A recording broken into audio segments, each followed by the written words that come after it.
اللہ اللہ اللہ اللہ۔ بسم اللہ الرحمن الرحیم۔ وقضى ربك الا تعبدوا الا اياه بالوالدين احسانا اما يبلغن عندك الكبر احدهما او كلاهما فلا تقل لهما اف ولا تنهرهما وقل لهما قولا كريما واخفض لهما جناح الذل من الرحمة وقل رب ارحمهما كما ربياني صغيرا۔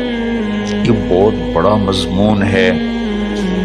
اللہ نے قرآن بھر دیا والدین کے خدمت کے لیے، والدین کی اطاعت کے لیے، والدین کی ماننے کے لیے۔ پہلا جملہ ہے اور تیرے رب نے فیصلہ کیا، ایک مطلب۔ دوسرا، اور تیرے رب نے حکم کیا کہ بندگی صرف اللہ کی ہے، بندگی صرف اللہ کی ہے۔ عبد اسے کہتے ہیں جو ہر بات پہ سر جھکا دے، عبد اسے کہتے ہیں جو ہر بات پہ بچھ جائے، اس کو عبد کہتے ہیں۔ تو اللہ کہہ رہا ہے میرے بندو، میرا ایک فیصلہ ہے اور میرا ایک حکم ہے، میرے سوا نہ تمہارا ہاتھ کسی کے آگے پھیلے، نہ تمہاری گردن کسی کے آگے جھکے۔ ایک دوسرے سے مدد لینا، اس کو ایک دوسرے کی تعاونوں میں آ جاتا۔ تعاونوا علی البر والتقوی، ایک دوسرے کا ساتھ دو، ایک دوسرے کی مدد کرو۔ میرے نبی قرضہ اٹھاتے تھے۔ میرے نبی جب انتقال ہوا تو آپ کی زرہ 9 وسق پر، وسق 5 من کا ہوتا ہے، تو وہ جو کے بدلے آپ نے زرہ رکھوائی تھی کہ جب میں تمہیں ادا کروں گا زرہ لے لوں گا، اور آپ کا انتقال ہو گیا، آپ زرہ اپنی واپس نہیں لے سکے۔ وہ چیزیں جن کا تعلق صرف اللہ کی ذات سے ہے اور کوئی نہیں کر سکتا، اس میں صرف اللہ کے آگے ہاتھ پھیلا، جیسے ہم کہتے ہیں مدد، نصرت۔ اللہ کہتا میں ہوں، الا ان نصر اللہ قریب، سنو میری مدد تمہارے قریب ہے۔ تو اللہ تعبدوا الا اياه، بس ایک چھوٹا سا جملہ اللہ نے یہاں کہ چونکہ یہاں اللہ نے والدین اور اخلاق بتانے تھے تو اپنے لیے صرف ایک جملہ بولا، باقی باتیں بھی اللہ کے لیے ہیں، لیکن اللہ نے میری بندگی، اس بندگی سے مراد 5 وقت کی نماز نہیں ہے، حج، روزہ، زکوٰۃ نہیں ہے اس کی مراد، یہ ساری باتیں داخل ہیں، اور اس کے ساتھ 24 گھنٹے کی زندگی اللہ کی مرضی پر گزارو، نفع آئے تو شکر ادا کرو، نقصان ہو تو صبر کرو، برداشت کرو، پھر بھی شکر ادا کرو۔ کہ میرا رب یہ کہہ رہا ہے کہ میں نے صرف اللہ سے تعلق جوڑنا ہے۔ اللہ کے نبی نے اپنے چچا زاد بھائی عبداللہ بن عباس سے فرمایا کہ یا غلام، اے نوجوان، اوصیک بکلمات فاحفظھا، میں تمہیں چند باتوں کی وصیت کرتا ہوں۔ کیا؟ احفظ اللہ، احفظ اللہ یحفظک اللہ، یحفظک اللہ، اللہ کے اوامر کی حفاظت کر، اللہ تیری حفاظت کرے گا۔ احفظ اللہ تجدہ تجاہک، تو اللہ کے اوامر، اسلام، حلال حرام کی پہچان کر کے زندگی گزار تو اللہ کو ہر وقت تو اپنی مدد کے لیے تیار پائے گا۔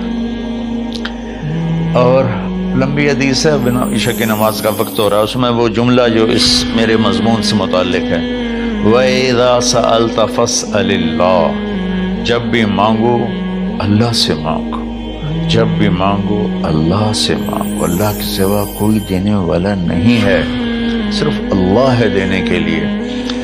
وَإِذَا اسْتَعَنْتَ فَاسْتَعِنْ بِاللَّهِ، اور جب مدد کے لیے ہاتھ اٹھاؤ تو صرف اللہ کو پکارو، جب ضرورت حاجت کے لیے مدد کے لیے ہاتھ اٹھاؤ تو اپنے اللہ کو پکارو۔ تو یہ حدیث کی بات بھی ہے، جو قرآن کی بات بھی ہے۔ اس کے بعد آگے اللہ کہتا ہے وَبِالْوَالِدَيْنِ إِحْسَانًا، اور اپنے والدین کے ساتھ احسان کرو۔ احسان کا کیا مطلب ہے؟ اللہ آگے اسی کی تشریح کر رہا ہے۔ ویسے احسان کا مطلب عربی میں ہوتا ہے، یہ جو ہمارا اردو کا احسان ہے، میں تیرے تے احسان کیتا ہے تو ہوں بہن نالے کی کر رہے ہیں، یہ بھی مطلب ہے، لیکن احسان کا اصل مطلب ہوتا ہے احسان حسن سے ہے۔ حسن سے الف، دو الف ملے اور احسان بن گیا۔ احسان کا مطلب ہوتا ہے کسی بھی کام کو جو دنیا کا ہے، دین کا ہے، اسے انتہائی خوبصورت طریقے سے کرنا۔ جیسے کسی دلہن کا میک اپ ہوتا ہے نا، تو 5-6 گھنٹے 4 گھنٹے کے بعد وہ کہتی ہے، جو ہوتی ہے اس کا میک اپ کرنے والی، کہ بس یہ مکمل ہو گیا ہے اور اب اس سے آگے نہیں ہے۔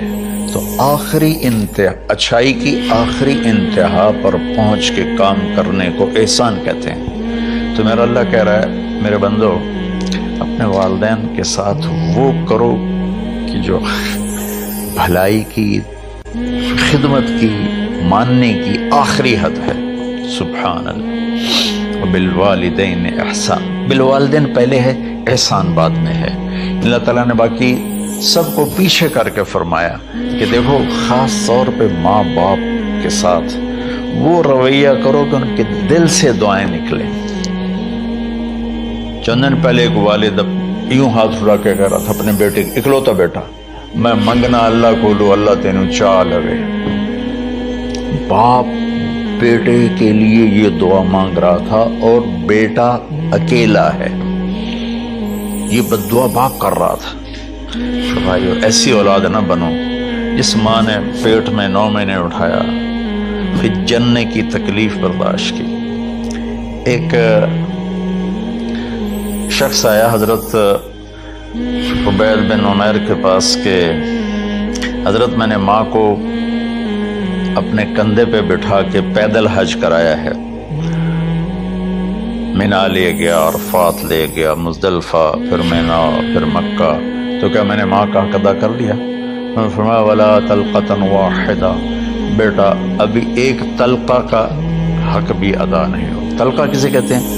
جب بچہ پیدا ہونے کا وقت آتا ہے تو ماں کو دردوں کی لہریں اٹھتی ہیں، وہ اتنی خوفناک ہوتی ہیں کہ ماں چیخ چیخ کے رہ جاتی ہے، اور بعض اوقات ڈیلیوری لیٹ ہو جاتی ہے تو وہ تڑپتی ہے، روتی ہے۔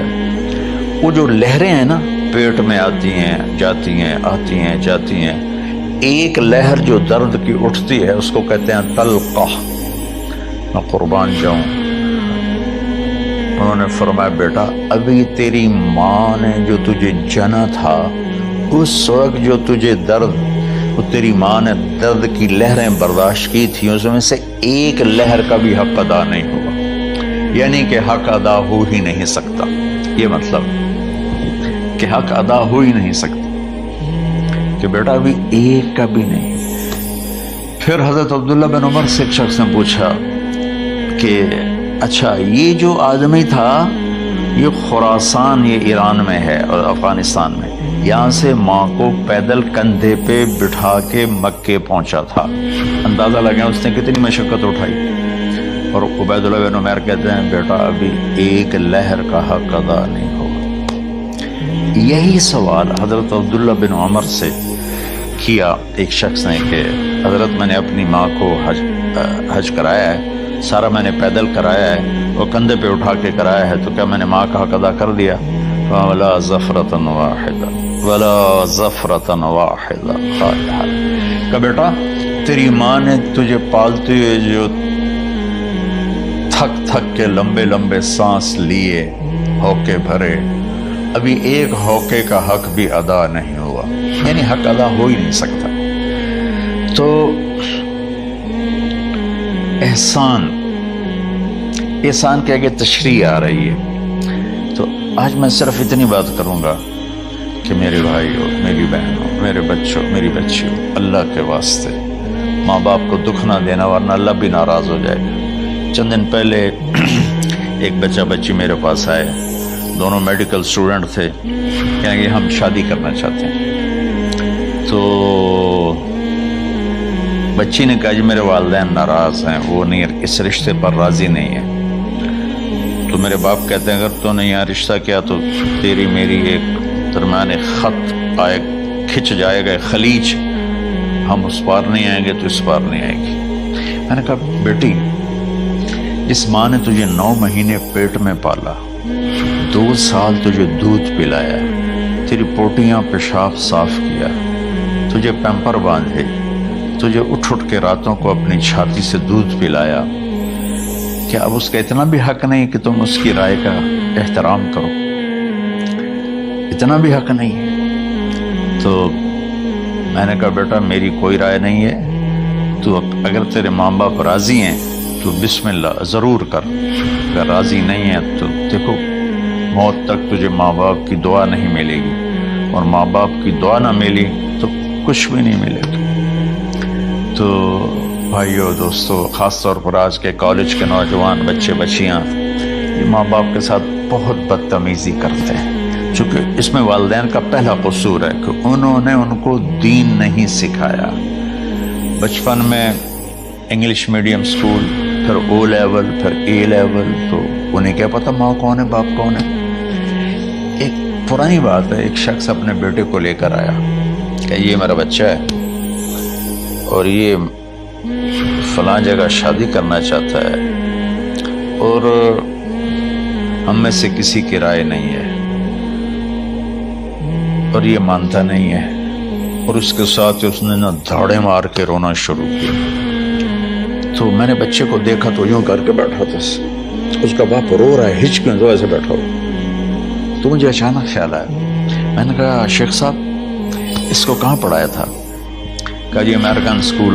اس کے بعد آسٹریلیا بھیجا تھا مزید تعلیم کے لیے۔ ان کے شیخ صاحب اس بچے کا کوئی قصور نہیں، آپ کا قصور ہے، اس کو تو پتہ ہی نہیں میری ماں کیا ہے میرا باپ کیا ہے۔ ایک ہماری تہذیب تھی وہ ختم ہو گئی ہے، اس میں علم نہیں بھی تھا تو ماں باپ کا۔ میں نے اپنی آنکھوں سے دیکھا، میں نے اپنے دادا کو دیکھا لیکن میں یاد نہیں، لیکن جو میرے دادا کے چھوٹے بھائی تھے ان کو میں سنبھلتا ہوں، ان کو میں نے دیکھا ہے۔ 3ری 4تھی جماعت تک میں تھا، 61 ان کا انتقال ہوا، میری 9 سال عمر تھی، تو 8 سال۔ ان کے بیٹے جوان تھے اور ڈیرے میں جب وہ بیٹھتے تھے تو ان کے بچے ان کے سامنے نہیں بیٹھتے تھے، ان کی پیٹھ کے پیچھے بیٹھتے تھے۔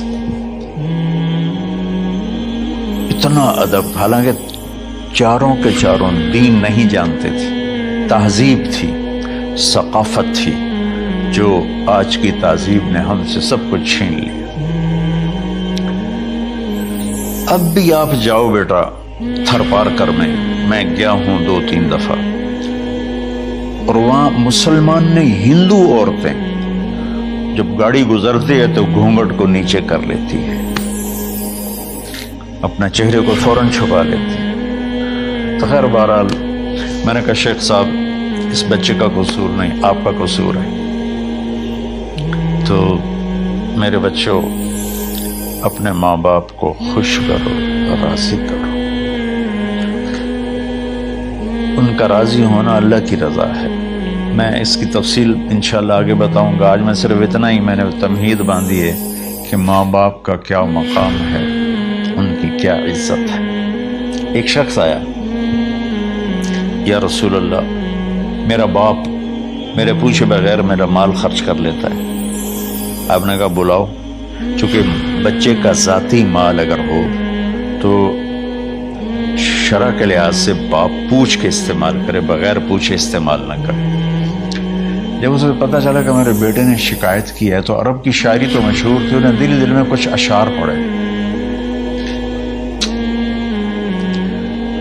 جو آیا تو جبریل پہلے آ گئے، یا رسول اللہ اللہ تعالیٰ کہہ رہے ہیں آپ اس سے پوچھیں وہ شعر بتاؤ جو تیرے کانوں نے تو نہیں سنے، تیرے دل میں آئے تھے اور اللہ نے سن لی۔ تو اللہ کے نبی نے فرمایا بھائی تیرا انشاءاللہ کیس سنتے ہیں، لیکن پہلے وہ شعر سناؤ جو تم نے تو نہیں کہے زبان سے پر اللہ نے سن لیے۔